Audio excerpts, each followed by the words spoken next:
we can enjoy it for years to come. Is this white screen too oppressive? I'm changing the background. Thank you. I don't know what color we're gonna do, but this is too aggressive.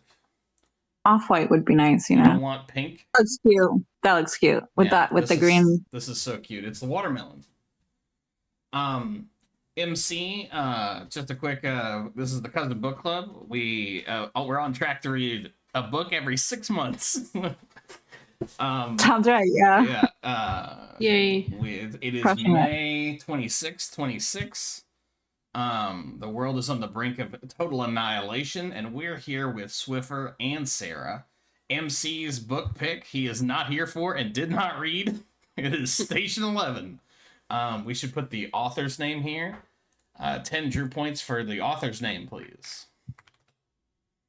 Emily St. John something. Mandel. Did I spell it right on the first try? Was Emily wrong? Just kidding. Spelled Emily wrong. Mandel is Mandel. Mandel. Mandel. Swiffer is not who I wanted to say. Sarah has generously agreed to lead the conversation. In MC's stead. Don't we have a set of control questions? We should pin those if we didn't already pin them. Someone has them in a spreadsheet, but I don't know who that someone is. I have a spreadsheet, but not with the question. Oh, is that the spreadsheet that has the scores? Do you have a spreadsheet? Oh, that's cute. Yeah, I thought it had the scores and the questions, but maybe it doesn't. Hold on. Okay. Oh, no. You pinned your spreadsheet. You pinned your spreadsheet? That's so cute. No, you Drew, at the very beginning of this conversation, you had like a whole thing and talking about so many things. Hard to get to. Wait, what? How about we just start round table going around with here we go. The first question is what I was going to ask. How did you like the book overall? Question 1. I like to write it down because it helps my brain. And everyone can... Well, never mind. Did you like the book overall? Who wants to go first? I will say that I did not like it at all overall. Wow. What, was it the characters? Was it the story? Or, like, what was it, the pacing? I didn't hate... I like the premise.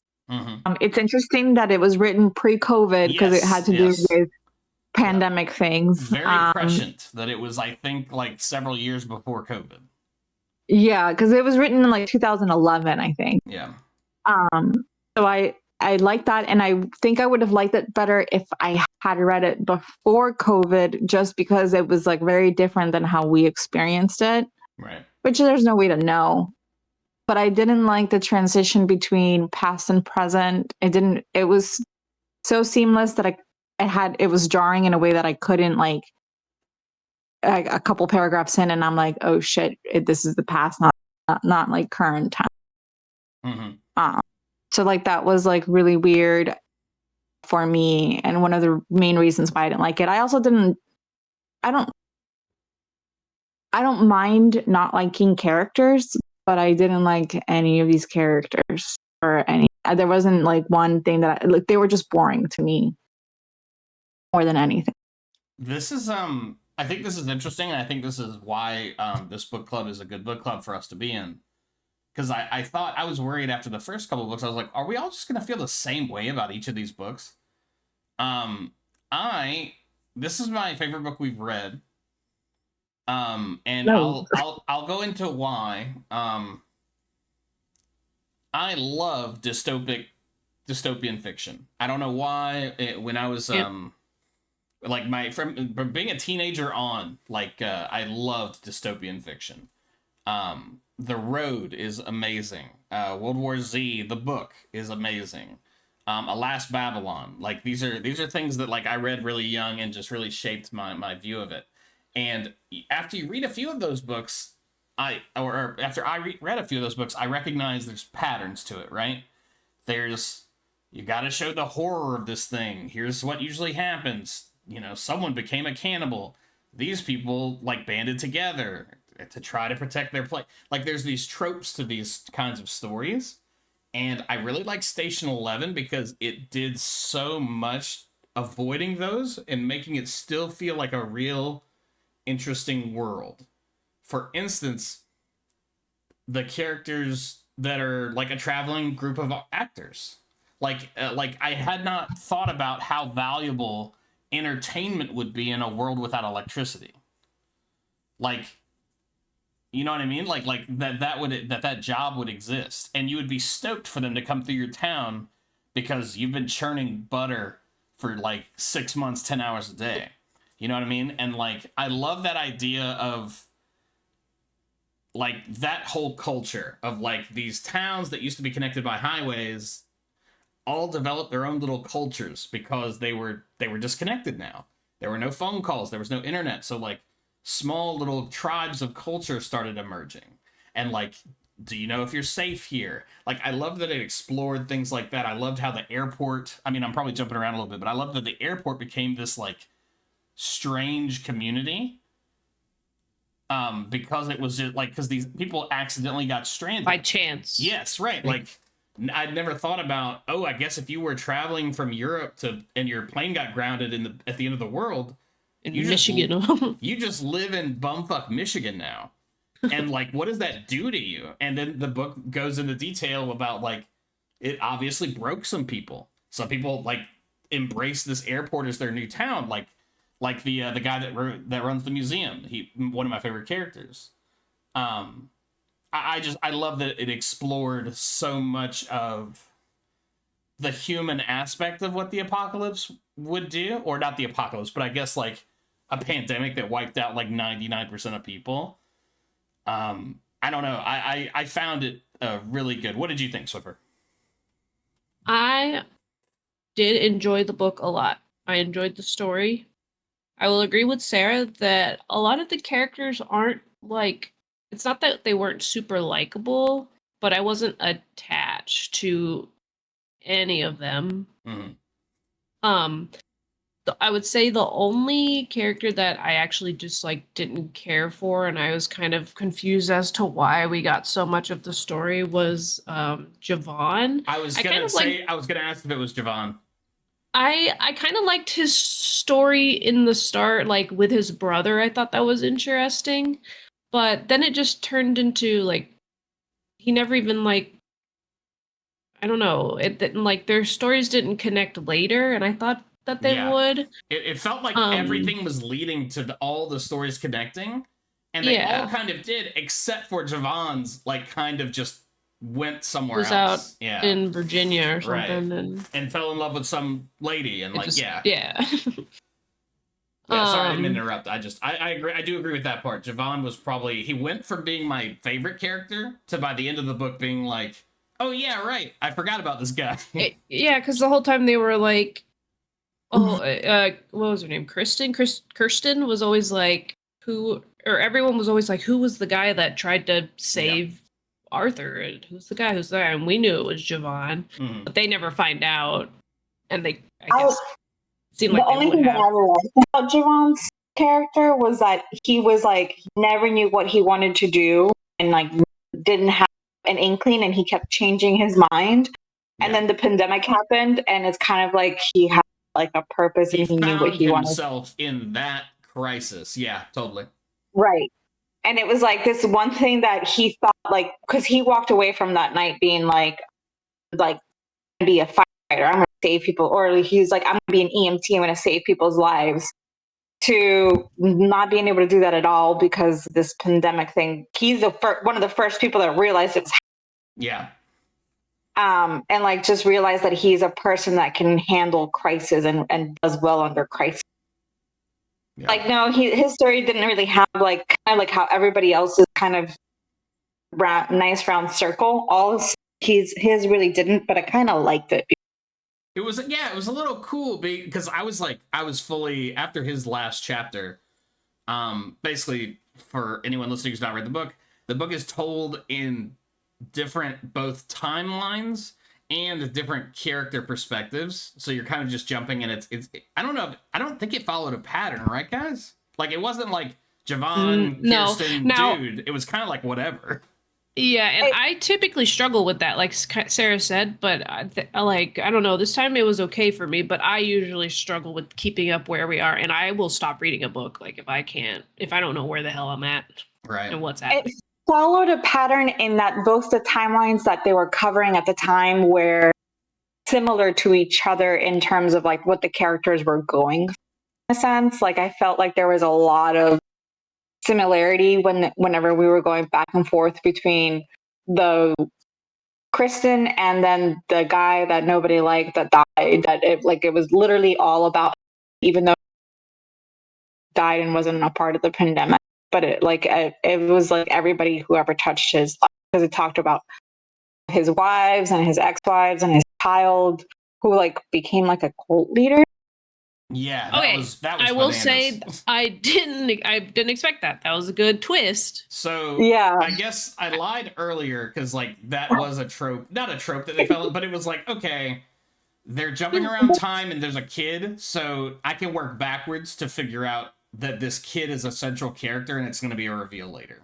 So, but it wasn't a trope in the sense like it was the central theme of the story, because that's normally how it is. It was just kind of like a sideline, like their lives touched momentarily, and you kind of like you could see that it was going there, but you couldn't see that it was going there. And that moment of just to be clear, that moment of confirmation when he's when they're like he and his mom are living at the plane or whatever, and he's like whispering, like isn't he like whispering scripture or something like in front of the plane? Yeah. And I was like, oh, okay, so I was right. Okay, this is the kid. The kid becomes that guy. Like that was a cool and kind of scary moment. Even then, it didn't click for me. He's whispering the comic book Station 11 that the third or whatever second wife wrote. Yeah. And It literally didn't click until someone was like, "Yeah, the kid that used to live here, or whatever." He's now like he moved out west it had or to whatever. tell me, and I was like, "Holy shit!" I mean, still that was really cool. Like even though I was like, oh, this is this kid is probably one of those people, but it was still a really cool reveal. It was definitely a cool reveal. Like that part, the ending was way better than getting there, but like the middle point, I was like, what the fuck are we even doing? I will say that I don't know, we're probably jumping around the questions, but halfway through the book, like a little before halfway, I was still like in the weeds. I was like, I don't know how these stories connect. I don't know these people's names. Like, I don't really know. Like, the pacing was a little slow. However, once I hit the middle, I ended up like staying up late to finish it for the next few days.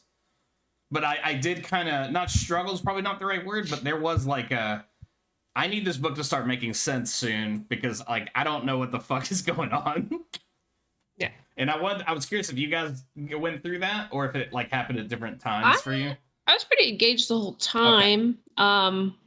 And I actually liked, now that I've read more of these stories where at the beginning everything is extremely disconnected. Right. Yeah. And you're like, okay, at some point it is all going to start to connect. I like that now. But like I said, if it gets to be a long way and we're not getting close, then I will lose interest. Or if I start getting confused to an extreme. But it was quick enough that I was able to stay engaged, and then by the end I like had to finish reading and know I had to know how it ended. Same thing where I'm just like I gotta keep going, like I can't stop. I need to know what the fuck is up. Like I need to get to the next Kirsten chapter or whatever, especially when all the stuff is happening with her like her and her friend go out and they come back and everyone's gone, and then you're figuring out and like, oh shit, they're all dead, and you're experiencing that fear with her, but also like you can't give up, so you're like, I really thought that was well done. And kept me right on the edge of my seat. It was, I was locked in for that shit.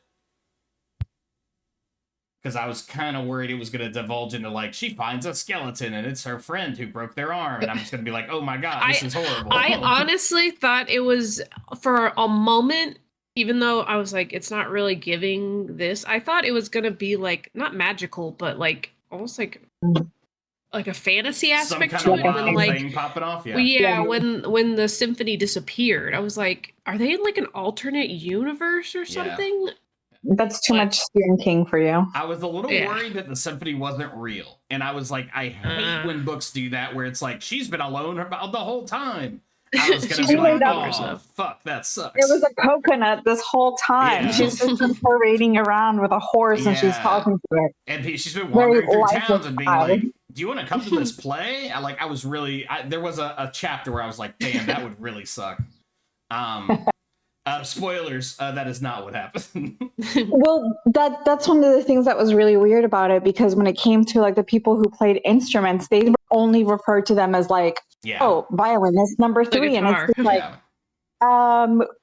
like I don't know, why don't you know their name? Why don't they have a name? I don't know their gender. Not that it matters, but it helps a little bit to picture My instead only of just guess like a violin. was that there were so many proper nouns in this book that an editor came through and was like, listen, there are already 10 named characters. We can't name any more people. Like, if I was writing this as a story that I was writing, I would not have included 15 different people. But that's my guess. other thought was because she joined so young, like that was her first association Right. with these people, was not necessarily that she knew their name. It was like, oh, he plays the flute, or oh, he plays the guitar. And Yeah. it just kind of, because she was so young joining the symphony, I don't know. Yeah, my thought on it was that that was such a like rotating position, like people came and left, and like so she didn't even bother right. remembering their names anymore. She was just like, well, that's violinist number 4, because maybe that's the 4th one we have, or he took over the 4th space. Yeah. So like she didn't even bother trying to remember those people's names, because they just weren't relevant. You hit the nail on the head. You expressed that better than I could. That's exactly right. Like, it's about like when she's talking about like, oh yeah, sometimes you go to a town and someone in the band falls in love, or in the troupe falls in love, or whatever, and just like lives there now. Like, of course that would happen. You know what I mean? Like, I don't know. There's so many little things like that got explored that felt very human. That I really liked. Yeah, I was really, going back to your original question, I was really engaged in the beginning with it. And then at one point, I was just kind of like, it all started falling very flat. But when we got to the person who wrote the Station 11 comics. Yeah, I forget her name. It's been cards on the table for Miranda? people. It's been like 4 months since we. Miranda. Miranda. Yeah, okay. Yeah. I liked that part, and I liked her story. Yeah, hers was very well told. Hers was cool. Yeah. Then again, like the airport part, like that part was also really cool and interesting. And I liked how everybody else thought that airport was like a myth. Yeah. Yeah, and like another cool thing that would definitely happen where it's like, did you hear there's an airport like out east, but like no one's come back from it, or like we've only heard from whatever. Like, I love that. That's so cool. And there's like a museum being set up. Yeah. A museum of history, I forget what they called it, but yeah. And it's only because that guy like thought that was valuable, and how that became like a pillar of that community. And it was like the dude's PR agent. Right. Oh, used man. to be closest friend, or was one of his closest friends. So, okay, I'm so sorry with the names. What is the King Lear's guy, kind of the central character that's not really a character? Is it Arthur? Arthur Leander, yeah. Arthur Leander, yeah. Okay. That's I don't want to skip ahead. That kind of centers around my favorite part of the book. Should we talk about favorite characters? I think this can be a short answer for most of us, I think, because I think some of us, we all had maybe a favorite character, or maybe not Sarah, but it's not that it was like too deep. For me, I actually really liked Javon's brother. I wish we got to know him better. Yeah. The wheelchair? Yes. Oh, yes. Yeah. That's I liked Miranda. I'll just leave it at that. That's a scary thing where it's like, what would happen to people who rely on services and stuff like in a world that doesn't have it? You know what I mean? Like, yeah. Like he was stuck. Like he knew it. The thing he knew it. Yeah. And I love that Javon was like, my brother's gonna need all of these things, and like immediately gets shopping carts full of stuff and is not afraid of like being crazy and just Right. being like, let Who is Right, Drew, who's the person who calls him to tell him this is happening? Is it like his college It's like roommate? I a don't remember who it doctor is. friend or something. Yeah. yeah, It's he was just on the some phone. random. Yeah, he was just randomly on the phone with his friend being like, I did this thing tonight. And I just like, and his friend was like, Hey, shut up and listen. Yeah, it was kind of the friend Yeah. was like a plot device basically, but it worked. Yeah, it doesn't even list, it like worked it for the doesn't even story. say his name. in the So what was his summary. brother's name? Just for the record. Frank. Yeah, that was good, and that was sad, and it Oh, made these down? sense. Yeah. What'd you say, Sarah? did you write all of these names down? No, I had to look up the like a summary of everything Oh, right I now, thought you so just that had I like an can- amazing so I can memory. refer to it. No, You know, I was just like, how do you remember Yeah, 'cause I all was of like, this? fuck, I barely remember anyone's name. Yeah. I'm remembering more as we talk about it, but I'm like, names. Sarah, yours Drew, who he was was. yours was Miranda. Yeah. I actually really, really, really liked Miranda's. She is also the one who, super spoilers, dies on the beach in Thailand or Sri Lanka, right? yes, Yeah. she starts to get sick, and I think they like that time. That instance like started earlier in the book, right? Yeah, Like of yeah. her being on the beach or at the beach or something like that. Was to me maybe the most confusing timeline part, where you're Yeah. like, okay, I'm Miranda, but I'm his ex. This is his ex-wife, but she is like CEO or Ex-wife, executive. twice Yeah. removed. Yeah, and her relationship was the most strange, but I loved her character. The panic of going downstairs when she's at the hotel and seeing that like no one's at the front desk and no one's anywhere, like that really impacted me. And like yeah, someone dying in the hallway. yes, right. And she's like, I can't help this person. Like, I hope I don't get sick. Like, she's still in denial about like the whole situation. And when she's looking out at the ships that can't move, and like how lucky those sailors are, and how they look like, you know, like they're a new cityscape because they're lighting up the sky. Like, I love that last page. I read it again. Like, I read it, I set it down, and I read the last page again because I really loved it. So Miranda and it's for me, it's a tie, I guess, between Miranda and, I'm so bad with names, Swiffer save me, the guy who sets up the airport. Museum. Clark. Yeah, Clark. Yes. I really like Clark, and like he's finding himself, he's struggling, and he just kind of settles in there. Like, I don't know, I loved the airport. Every airport chapter was fun to read.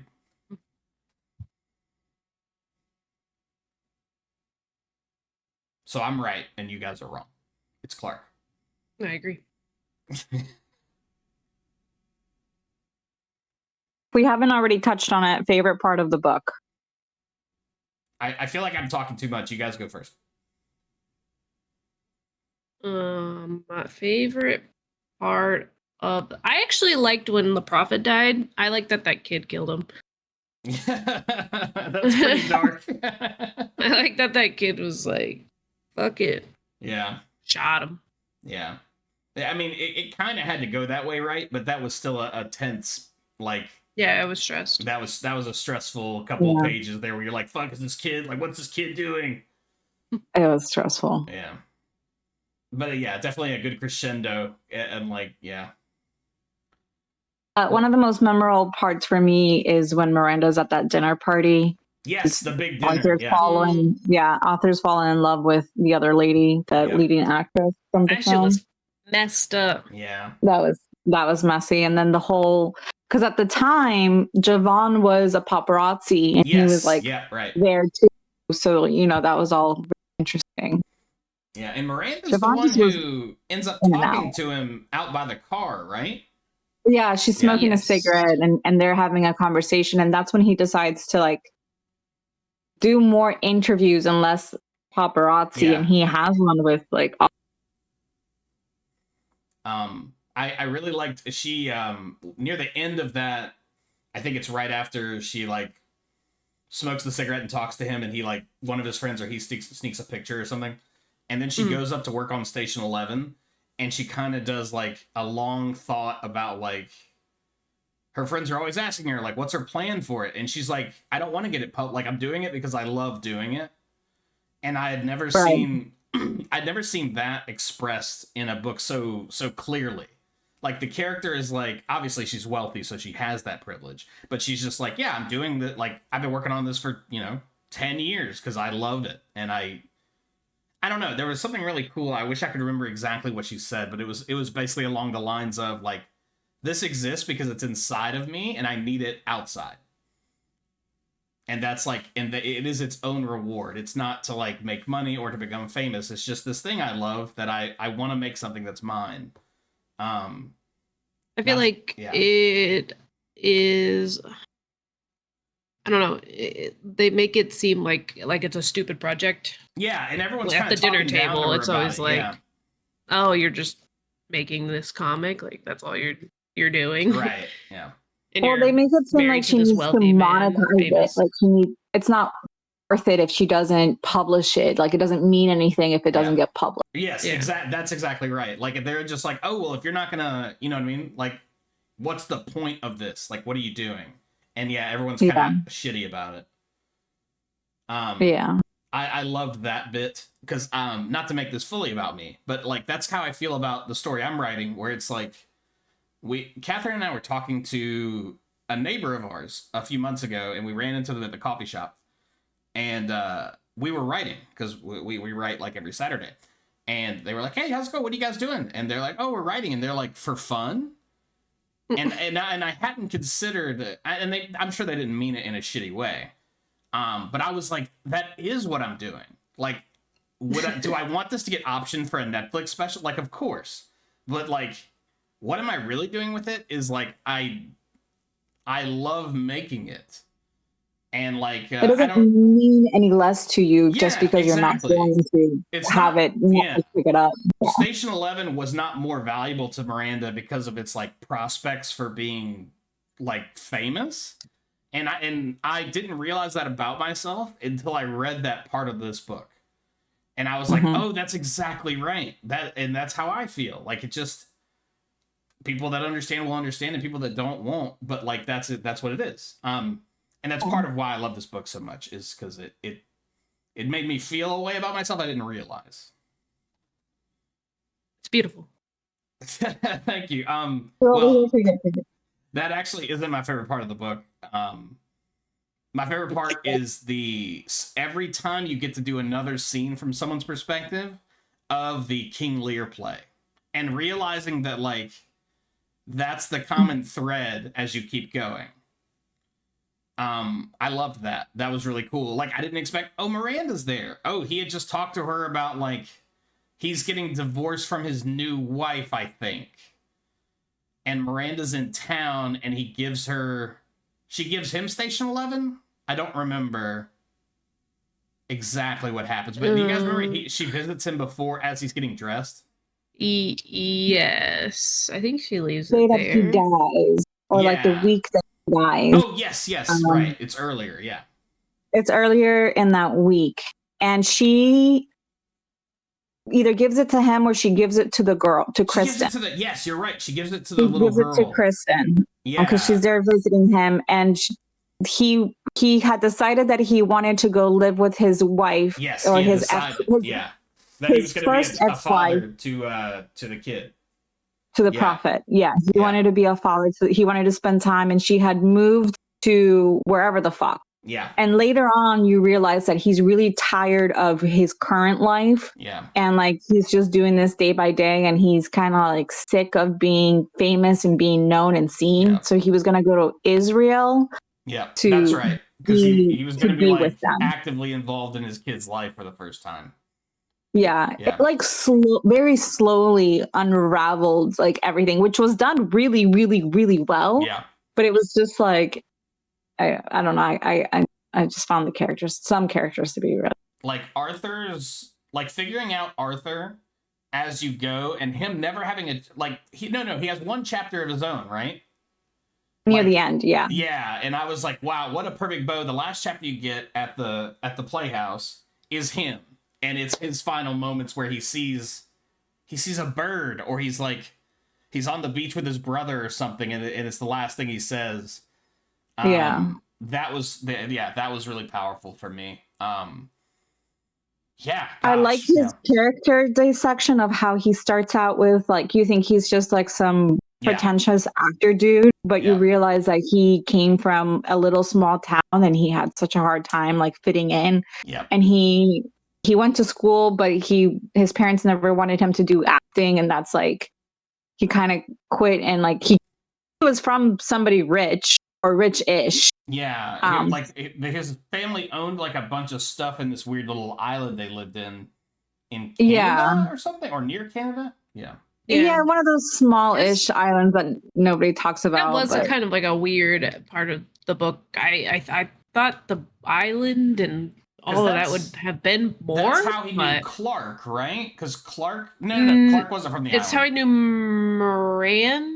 It's how because she was also from that small town, and she's the only one that understood. She was super young, and he waited until she was older. Right. That part was a little funky. That was not awesome, but like it's the I mean that happens in real life, right? Like, yeah. But they didn't.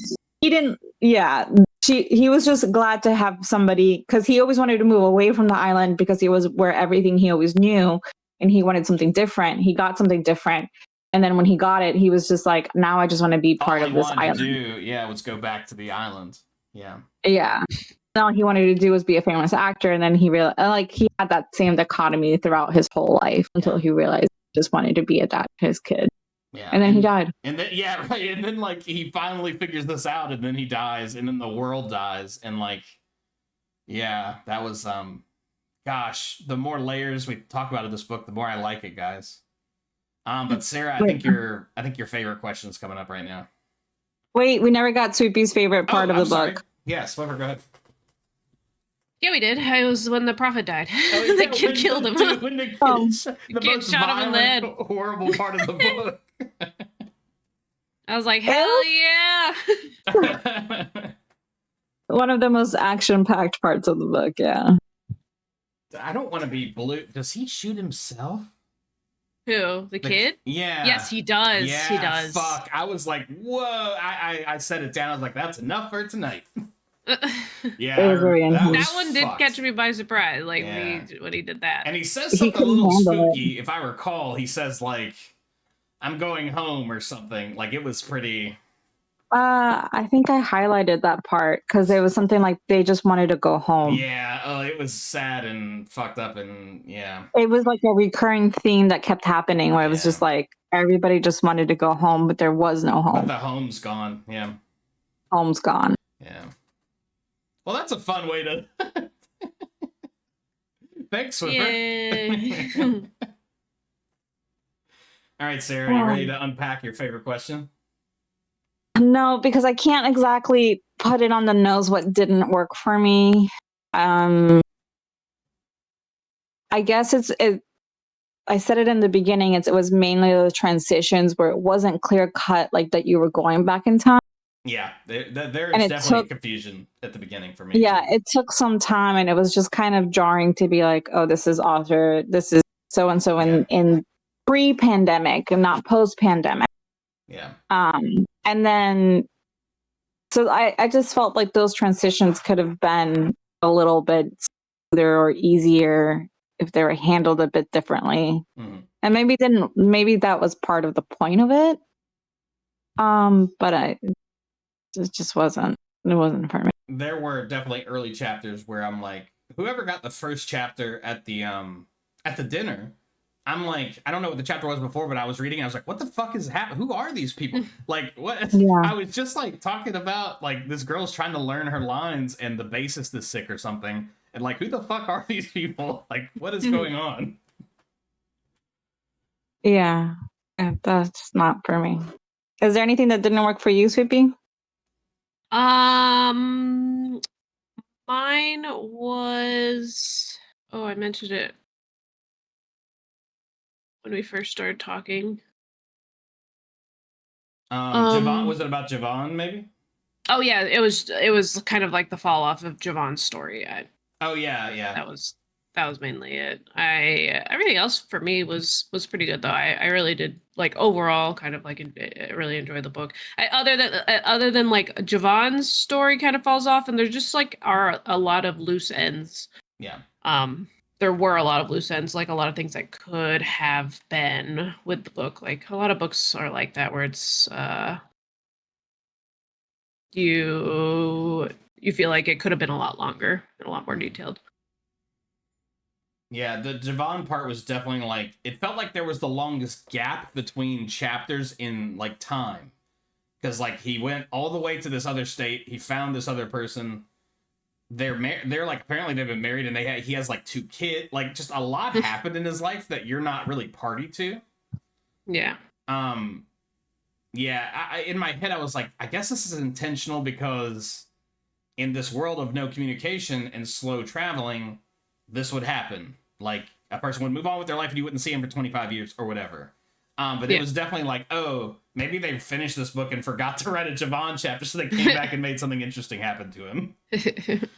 But yeah, I could definitely agree with that. That part was a little bit in the beginning where I was like, who the fuck are these people? Until it all comes together. And then Javon kind of disappearing and reappearing one last time was, I mean, it was fine. It wasn't amazing. Yeah, just a little disjointed. Yeah. Like that's really like a part of his story. Like it's supposed to be disjointed because he only had that one moment. Oh no, he didn't. He had more moments with him, didn't he? Because he talked. He did the interview with him. He did the paparazzi. He was around him like his entire life. Yeah, he was. Or his entire careers, because he had like multiple careers. Yeah. But I guess in a sense, Javon went through the most transitions pre-pandemic. And then post-pandemic kind of really stabilized, whereas everybody else lost themselves post-pandemic and didn't know when and had a hard time. And I just felt he was more settled up. Yeah. I was kind of waiting for the stories of like Javon takes care of Kirsten when she's a kid, and it has the one of the, dystopian tropes where it's like, the man with no connection to this child chooses to protect them at his own peril. Like, yeah, I like that didn't happen. Like, it didn't just follow down that road. Because I was like, after like, the first 50 pages, I was like, oh, that's where we're headed. Another book like this, like, that's fine, but like, that's, it's well tread. We've read it. So I'm really glad that they kind of just talk about her life and maybe the horrible shit her people had to go through before she got to the troop, but they never like. She never stops to really examine it because she's like, there's nothing there for me, and there wasn't anything there for her because she was a child and she doesn't even remember that 1 year post. I wish we could have heard that story, even though she couldn't remember it. I wish we could have gotten like the perspective of her brother or something. I thought that was gonna be like, okay, the final chapter is randomly someone they traveled with or something, but then at the end I was like, oh no, that was an intentional choice to be like, whatever that was, it's over, and like humanity's on the other side of it. But yeah, I definitely kept expecting it to come up, and it kind of never did. One of the questions that I found online touches on that, like, what do you think happened during the year Kirsten can't remember? Cheers. Oh, I terrible traumas. I bet it was horrible. I bet it was just like so many just like the parts that other dystopia books death like and focus dying on. and Like I bet murder. I bet someone ate another person because they got sick, and like I bet it was fucked up. And the looting. Yeah, and it's super and all of the destruction that you see. Yeah. Like you're losing power slowly. People are probably robbing each other like constantly. There's probably like violence and shit. At that point, her parents had already died. Or like they were traveling. They weren't even a part of her life. So she really only ever had her brother. Yeah. That's another cool part where it's like no one gets closure in this new world. Like if your family was anywhere else, like you never see them again. And like that was haunting, and it made sense.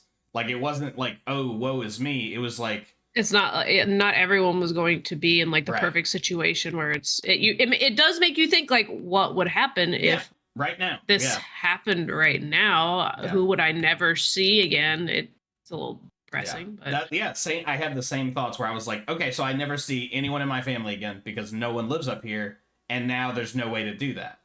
Like, yeah, that definitely hit home. Like everyone in the airport being like, oh right, I'd be like, oh, what was the last thing I said to Sarah? Probably a joke about poop. Like, you know what I mean? Like, yeah, I definitely had those thoughts where it's like, yeah, like fuck, that would like really change a person.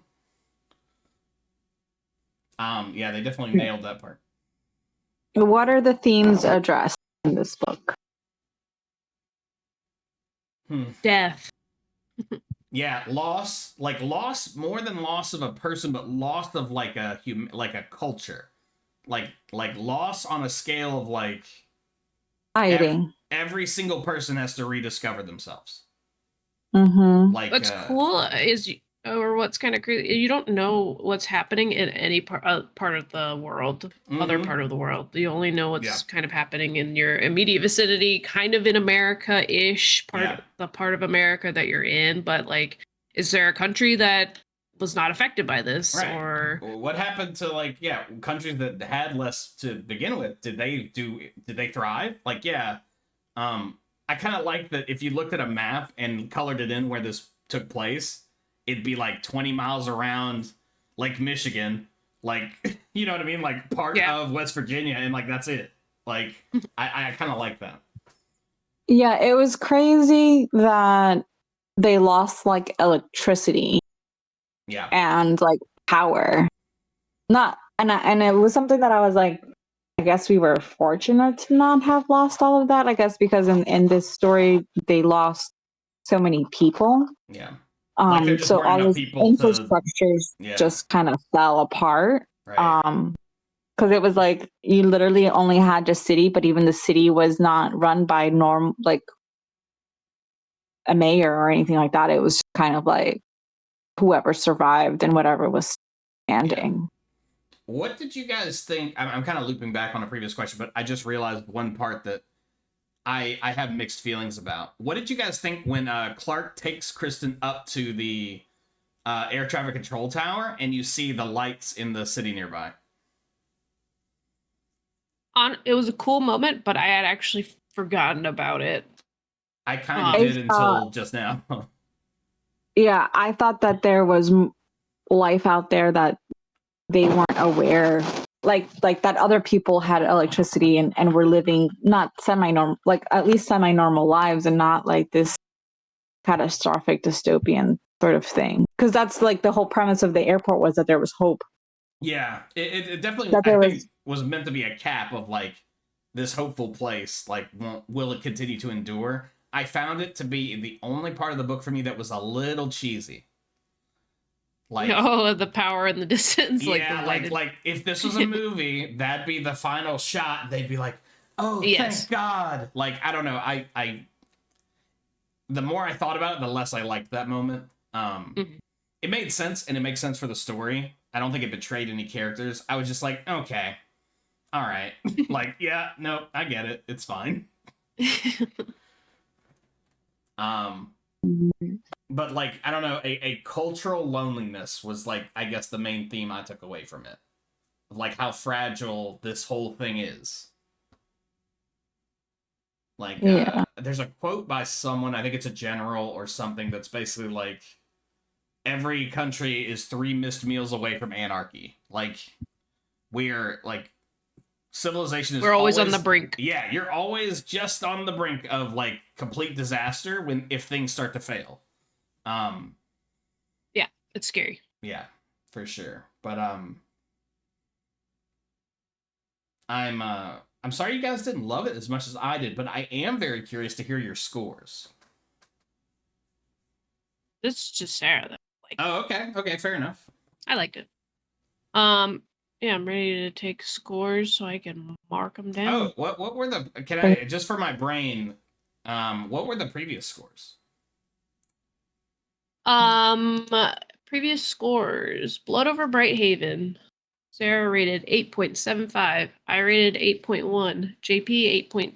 3.7. Drew 8.25. My brother a 10 out of 10. Yeah, I remember. Do androids dream of electric sheep? Sarah 7.5. Me 5.75. JP 6.5. Drew 7.25. Wait, what? Oh, MC didn't read that one. Okay. What are? I guess we're whittling down. Next time it'll just be two of us. Final scores for Station 11. Who wants to go first? I'll give it a 5. Damn, Sarah coming up with the heat. You're not gonna want to end it on that. Yeah. That's why we'll do Sarah's first. 5.0. I am going to give it a 7.0. 7.0 for Swiffer. What was my Blood and Bright? I guess it doesn't matter. I shouldn't base it on comparing to others. My knee-jerk reaction was 9.5. I think I'm going to come down slightly to 9.25. No, I'm sticking at 9.5. I loved this book. Nice.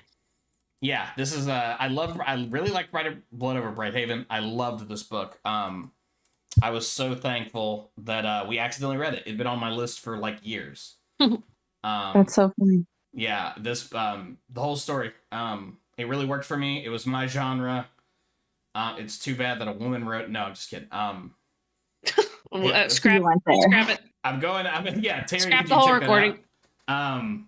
I am trying to go out of my way to read more authors female authors. So this was You're was just amazing. saying that. You're just saying that. No, that spawns from a conversation Catherine and I had like a year or two ago, where we talked about, who are your favorite male authors? I really like Matt Dinaman now. Like, I'm gonna read whatever he writes. I really like the classics. And then she's like, "Oh, what female authors have you read?" I was like, "Oh, it might be none." So Stephanie Meyer of Twilight. Yeah, I read Twilight. I thought it was good at the time, and now I'm embarrassed. But yeah, so I'm going out of my way. That's so funny. I've read more female authors than male, and I'm like, I should really read more male authors, but I have such a hard time reading them sometimes. I think Catherine does too. But I'm above all of you because I am not sexist. Yeah, Swiffer wrote risen above gender. And we all hope to meet her one day on her level. Dang it, there was one more thing I wanted to say. Oh yeah, we got to pick the next book.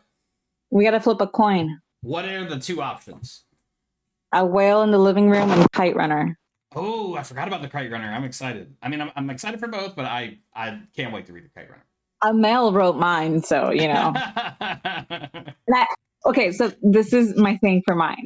Excited, and I kind of do and don't want it to be next, but he is a really good writer. Like, I read the first couple of like sentences, and it's like one of those books where in the first couple of sentences, I knew this was going to be one of my favorite books, and like just like a really good book. Dang. That's awesome. We could just go with it. We'll eventually get to. Sarah's not gonna let us do that. We gotta flip a coin. We gotta flip it. Do you want me to roll a die? How do you want to do this? Like, however you want to do it, Drew. Yeah, I feel better if you do it. All or right. Soupy Adam. I can't do it. I don't have my camera on, so I've got a D20 here. We just gotta trust you. That's fucked up. Yeah, I'll send you a fucking picture. I have no horse in this race because I get to read Kite Runner eventually anyway. So odd is Whale in the Living Room, even is Kite Runner. Okay. All right, here we go. Sounds good. 14.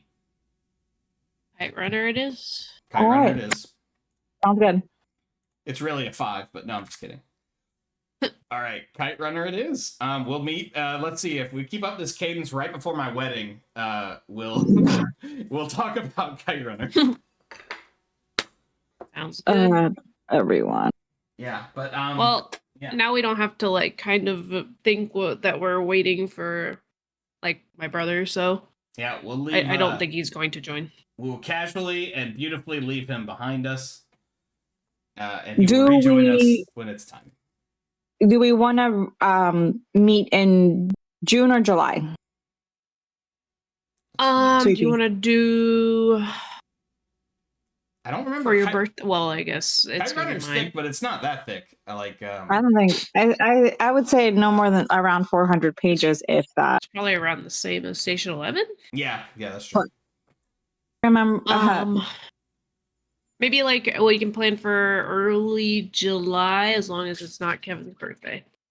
343 is the amount of pages, and we should do it after Independence Day. Yeah, we should do it. Yeah. Post 4th of July, I think is a good target. Kind of wanted to end on my book, so Yeah, no, this is good. Yeah. And then we can decide if we want to run it through again. I think by the time we get there, we're going to be on a break because we're not meeting in November or December. Yeah, that's true. Yeah, so hopefully we can, by the end of this year, knock out both of these. That is our goal. So that if we meet in July, yeah. we can meet in September for my book or October and have that be the end of it. Yeah. I think mine is a little bit thicker and it's nonfiction, so for some people it's harder to read. Yeah, that could be a longer read.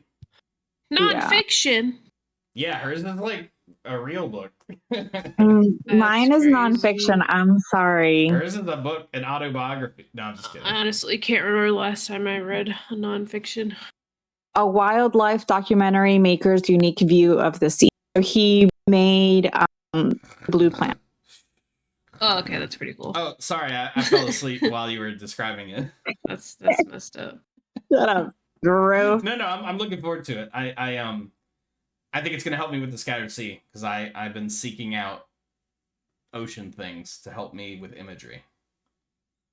He has.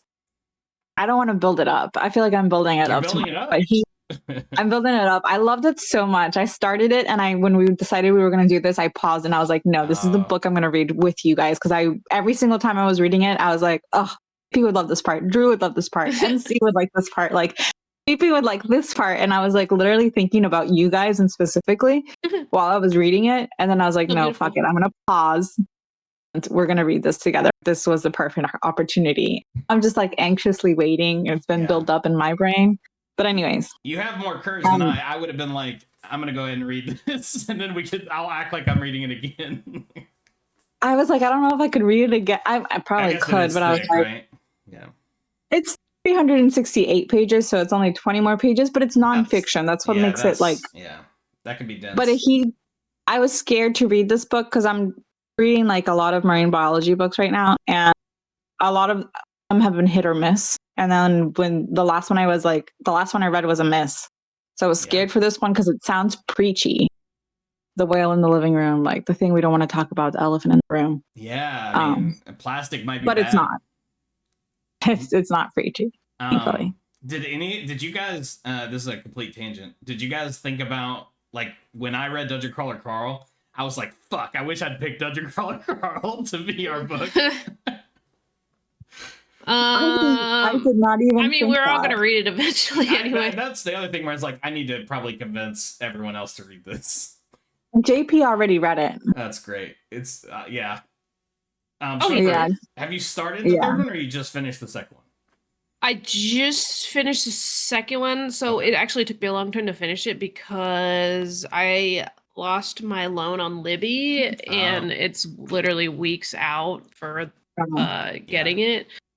And so I have the physical book, but I was just having trouble like cracking it open and reading. I swear to God, the last chapter, which is only like 4 pages. So but it's hitting like some critical mass now. Like bookstores I go to have like Dungeon Crawler Carl on the table out front. Oh yeah. Like we are getting on this train at the right moment. It seems to be picking up steam.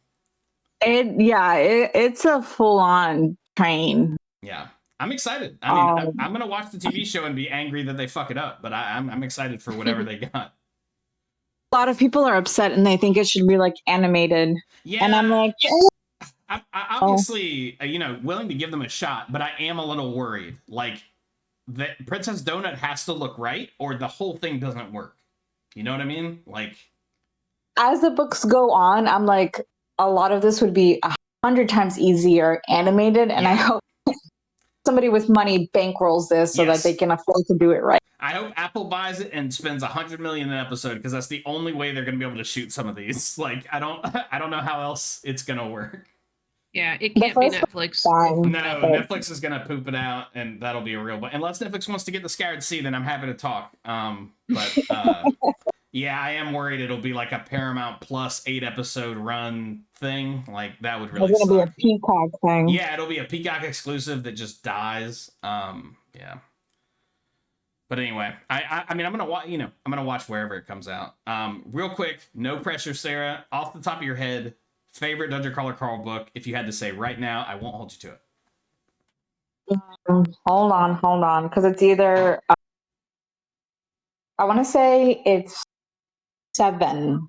Inevitable I really Ruin? like the. Yes, I Isn't that really the like one that just 7. came out? That is the one before the one that just came out. Yeah, Okay.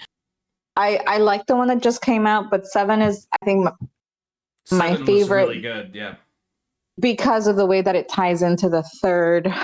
yeah, And it's kind of like what I've been waiting for. But after reading the 8th one, I'm really excited to reread all of it because I'm like, this yeah. is. There's threads here that I was aware of, but I haven't put them together, and I want to put them together. Yeah. And there's a lot of things that dropped in the 8th book that tie Yes, a lot where of I'm things. like, with oh this. shit, I kind of forgot about this. Like, oh shit, this too. Like, yeah, 7. Yeah, Yeah. yeah. I know this is probably not interesting to listen to, Swiffer, but Swift 7, I agree with you, Sarah. Like, it's where everything is leading for like the first 5 or 6, but like they're just talking about this inevitable thing coming. I think 3 is my favorite right now, but I could wake up tomorrow and it be different. Swiffer, I'll be very excited to talk to you about 3 and what you think of it. Okay. So keep me in the loop if you get engaged with it and it feels and you want to talk about it, because I really enjoyed it. Also, a spoiler-free conversation between all 3 of us when you're fully caught up would be amazing. That's a Cousin Book Club exclusive Patreon bonus is all of us talking about Dungeon Crawler Carl. Okay. Last thing, Dungeon Crawler Carl bonus. Favorite character, Swiffer and Sarah, and then we'll hang up. In Dungeon Crawler Carl? Yeah, in Dungeon Crawler Carl.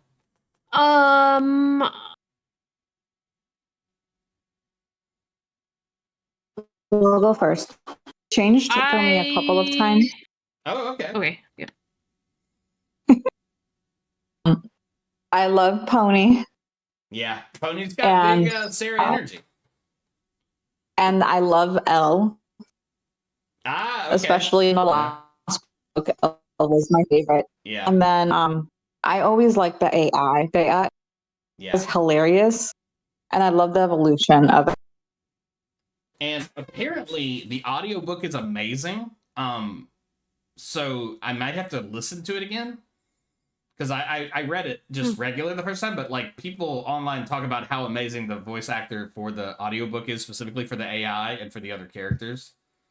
So I'm looking forward to that eventually. Yeah. I've heard similar things, like people can't stop talking about it, but he does. The story is a little bit different, and some tiny details Oh, interesting. are a little bit different. Like the The reason why audiobook? Carl is outside is different in the Oh. audiobook than it is in the book. That's weird. Mhm. Interesting. Oh. Yeah.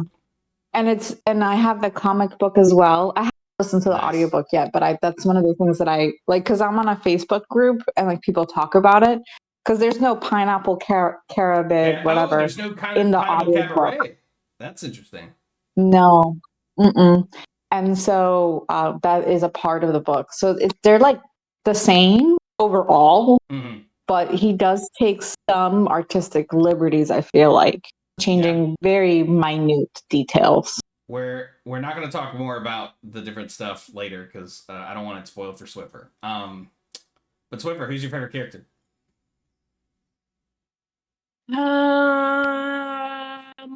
There's a correct I feel answer. like wait, I like their manager, Mordecai. Oh, Mordecai, yeah. Mordecai's great. Wrong, And it's I'm, Donut. you know- You're both fools. Donut's cute. I like Donut, but I actually Donut don't care gets- for Persian cats. Yeah, that's Ooh, it's too bad. ooh. They are ugly little, little ugly things. faces. Yeah. Aww. I'm so sorry, sir. And you know, No, I'm a, it's okay. I you don't know I'm care a for cat cats at lover. all. Is Gravy Boat And I'm also not. a Persian cat? Who? Gravy Boat? No. No, he's a regular cat, right? Yeah, he's not a Persian cat. Okay. She doesn't know who Gravy You're gonna Boat is. you'll meet Gravy Boat soon. He's great. And then I think I'll like Hecla, maybe. We haven't really met her too much. But Wait, tell me about Hecla. No, you know who Hecla- she's the one that she has a crossbow and she's like yes. Love the Viking. book, guys. There are a lot of proper nouns. Like there are so many characters, Yeah, that's yeah. and every book I you're didn't meeting realize more you had such a- characters, and you're like, I'm like, holy shit, I need a glossary of this. and losing other characters. Yeah, and you're Yeah. like, oh, is this who's? Oh, that's it. Okay, that's right. That's that guy. Okay, cool. Yeah. Yeah. Anyway, thank you Yeah. for indulging my Dungeon Crawler Carl minute. Of But course, always. Happy to indulge. yeah, Station 11. Excited. Thank you guys, and yeah, Kite Runner. Kite Runner is gonna have a run. I hope this doesn't bum me out because I loved that book as a kid. It would be such a bummer if it like doesn't live up to Sucks my ass. memory. Yeah, I'm like, oh, this book is terrible. It holds up. I think I do think it holds up, but I don't remember either. When we were Both- buying, what was it? When I was buying holes for one of Louis' kids for this past Christmas, we were thinking about getting the Kite Runner, and it was still like sold in large, like multiple copies available at the bookstore. So I feel like kids still or teenagers still have to read it. So it must be at least pretty good. On a list. Yeah, Like it's on like a top books list. yeah. And both JP and I still have my copy that I originally read like 20 years ago. And JP says he has a copy in his house too. I think I have Cindy's that she gave me after she read it. I'll have to look around. I'm sure it's here somewhere. That's funny. Yeah. I mean, it's gone through. Do you own it, Sweepy, or Are you gonna have to? I Not do one. bel I do Okay. believe I have it, Nice. unless I've given it away. I ended up not getting it for the kids, by the way. I think it's a little. I think some like pretty dark shit happens, so they're gonna have to wait till they're older. A little mature. Yeah, I think. I don't Yeah. remember exactly, but I'm pretty sure some pretty rough stuff happens. it's Yeah. not? Yeah, because it's based in like India, something. Right? Or Pakistan. I don't know why I'm thinking Pakistan. I don't even know if that's right. Maybe. I guess we'll know. Maybe. when we I meet don't- again. Yeah, I don't remember. It's based not in the United States, Yeah, it's in Middle Asia or East. Middle East. Yeah. Yeah, somewhere around there. So All right. Well, I'm gonna go read Dungeon Crawler Girl again. Okay. Good night. Thank you, everyone. Give it 420. you Thank too. you. Night. Bye. And here's Swiffer's sign off that she does for book club. Good night. Goodbye. Okay, it's really good.